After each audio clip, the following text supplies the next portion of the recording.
السلام علیکم۔ امید ہے آپ سب خیریت سے ہوں گے۔ آج میں اپنے سننے والوں کی نظر ایک مولانا ابوالکلام آزاد کی غزل ہے وہ کرنا چاہوں گا۔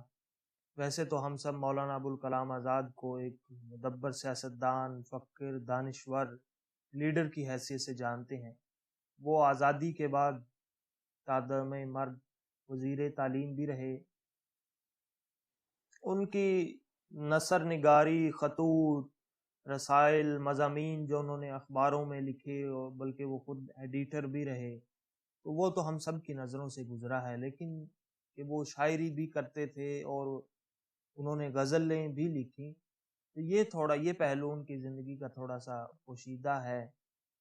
میں نے بھی ابھی ان کی جتنی خود نوشت پڑھی ہیں ان کی زندگی کے بارے میں اور ان کی خطوط اور رسائل اور مضامین، تو میری نظر سے کبھی ان کی غزل نہیں گزری تھی، لیکن اب پھر مجھے ملی، اب تو وہ آپ سب کی نظر بھی کرنا چاہوں گا میں۔ تو اللہ کا نام لے کر شروع کرتے ہیں۔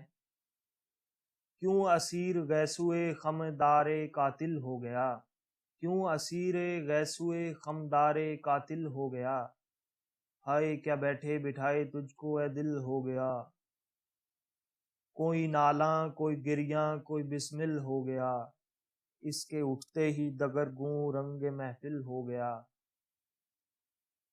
انتظار اس گل کا اس درجہ کیا گلزار میں، نور آخر دیدہ نرگس کا زائل ہو گیا، انتظار اس گل کا اس درجہ کیا گلزار میں، نور آخر دیدہ نرگس کا زائل ہو گیا، اس نے تلواریں لگائیں ایسے کچھ انداز سے، اس نے تلواریں لگائیں ایسے کچھ انداز سے، دل کا ہر ارماں فدائے دست قاتل ہو گیا، کیس مجنوں کا تصور بڑھ گیا جب نجد میں، کیس مجنوں کا تصور بڑھ گیا جب نجد میں، ہر بگولا دشت کا لیلائے محمل ہو گیا،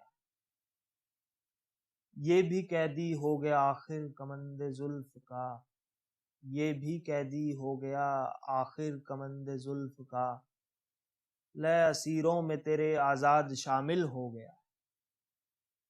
امید ہے کہ آپ کو پسند آیا ہوگا۔ اگر پسند آیا تو لائک، شیئر اور سبسکرائب ضرور کریں۔